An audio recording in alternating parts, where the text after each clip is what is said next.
Mheshimiwa Waziri wa Kilimo Alhaji Hussein Bashe, Mheshimiwa Mwenyekiti wa Bodi na meza kuu kwa ujumla, nashukuru kwa nafasi fupi sana ya kusema neno moja au mawili. Natambua makamu wangu alikuwa ametangulia hapa, na Mheshimiwa Waziri utanisamehe, leo siku ya kwanza ya bunge, kwa hiyo kama kiongozi wa bunge nilitakiwa kule na nilitakiwa hapa. Kwa hiyo nilianza na shughuli ya bunge, na tukawa na kamati ya uongozi ya bunge kwa ajili ya ratiba nzima ya miezi miwili mitatu. Kwa hiyo nimekuja kwa kuchelewa, lakini sina mengi ya kusema zaidi ya moja au mawili. La kwanza, kama kamati ya bunge ya kudumu tumekuwa ni moja wa agent change katika sekta ya kilimo, kwa sababu tuna support yale yote ambayo Mheshimiwa Waziri amekuwa akituletea kwenye kamati yetu. Na Mheshimiwa Hussein Bashe ni mmoja katika mawaziri wachache ambao Waingereza wanasema ni transformative minister. Ni mtu anaye transform. Na watu wanaofanya transformation siku zote wanatakiwa wafanye maamuzi magumu.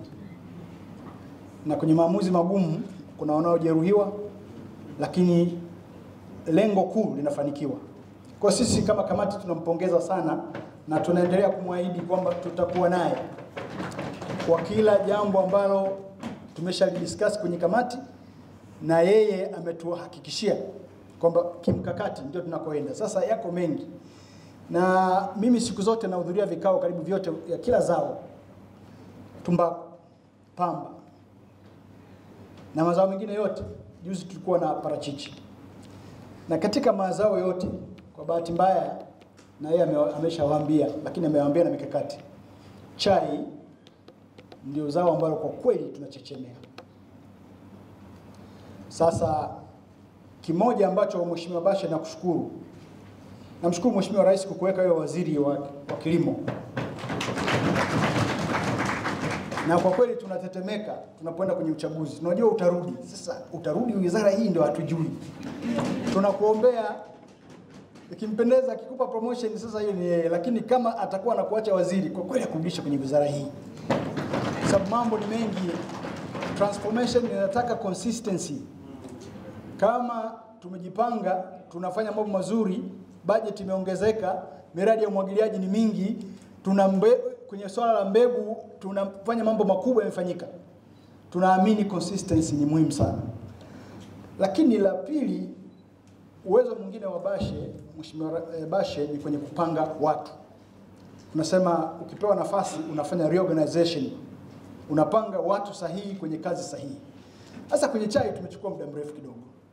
Kungine kule mimi nimeshaona matokeo kwenye tobacco, kwenye pamba, kwenye kahawa, kila mahali amereorganize, amepanga watu na mambo yanakwenda.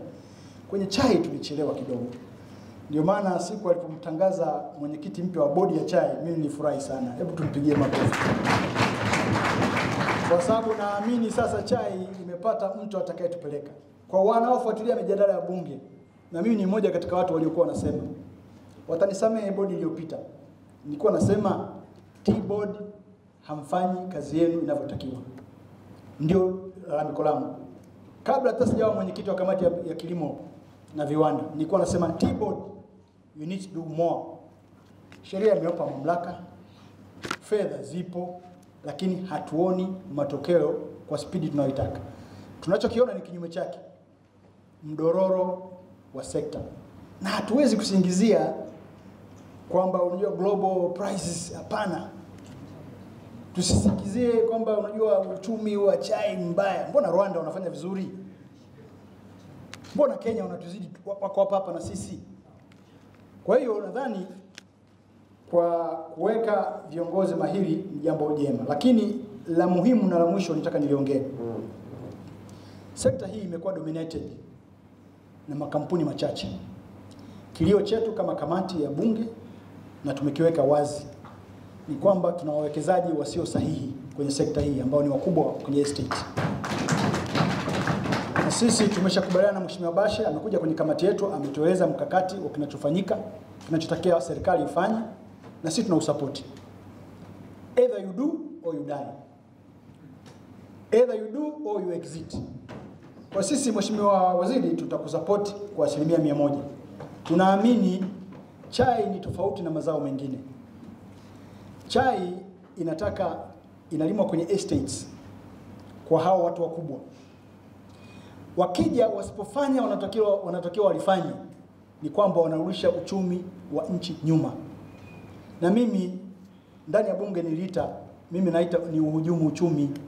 Huwezi kuwa na estates kubwa za ardhi zikiwa zimekuwa planted chai, ukazichukua halafu ukarudi nyuma usifanye kitu.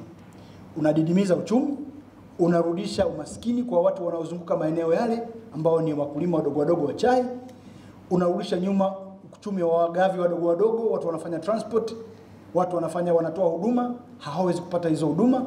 Kwa hiyo kwa jambo hili nadhani ni jambo la kufa na kupona. Mheshimiwa Waziri, sisi tupo na wewe.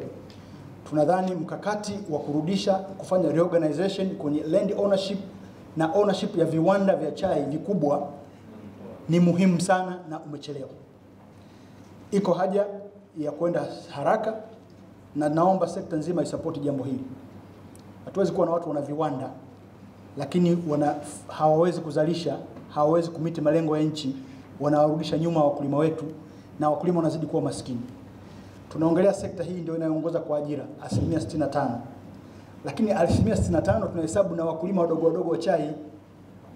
Tunaongelea mapato, tunaongelea na chai, lakini chai haifanyi inachotakiwa kifanye. Na hasa kwa sababu the motivating factor kila mahali ni soko. Soko la mkulima ni kiwanda. Kiwanda kama hakifanyi kazi maana yake soko halipo. Na hii ni zao ambalo linaharibika. Ndani ya masaa 18 lazima liwe tayari limefika kwenye kiwanda. Kama kiwanda hakiwezi kufanya kazi, hawawezi kuendelea.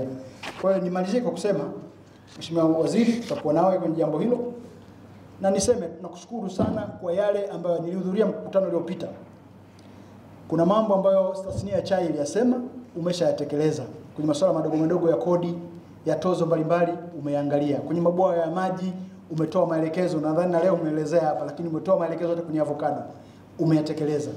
Kwa hiyo model ya Noski na mimi na endorse 100%. That is the model that should be adopted across this country if we have to be successful in the tea industry. Nakushukuru sana.